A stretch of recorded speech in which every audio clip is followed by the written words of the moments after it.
Kala nila pag work from home, chill lang. Pag work from home, maganda, easy, chill. Kasi nasa bahay ka lang, no? A day in the life of a work-at-home couple living in Jensen.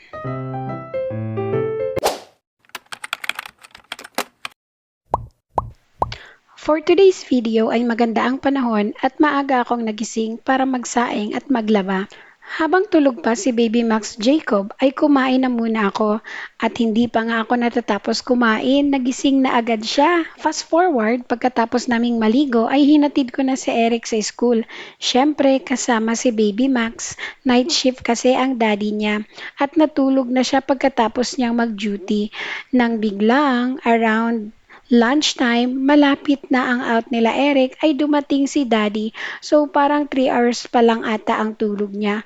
Para sa amin kasi mga guys, sleep is very important. Lalo na sa nature ng work namin. So much for that. Sinundo ko na si Eric. Sa GC kasi nag-chat ang teacher nila na nag-brown out daw. Aircon kasi sa classroom nila at mainit talaga kapag brown out to the point na naiirita ang mga bata. Kaya pinauwi na lang. Tama.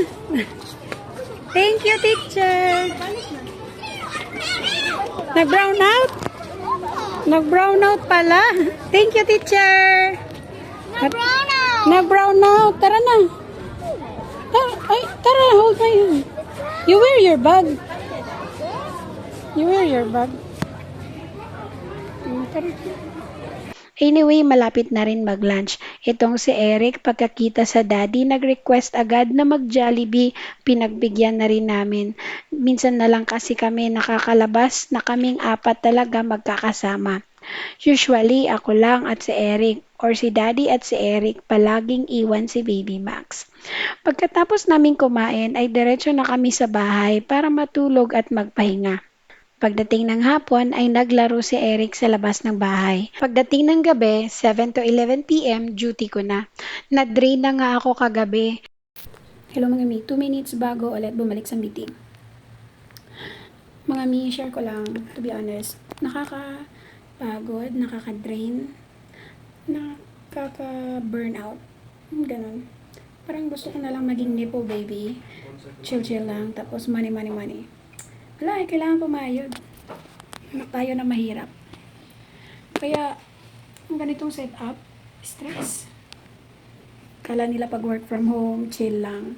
Pag work from home, maganda, easy, chill. Kasi nasa bahay ka lang, no. Hindi chill ang work from home.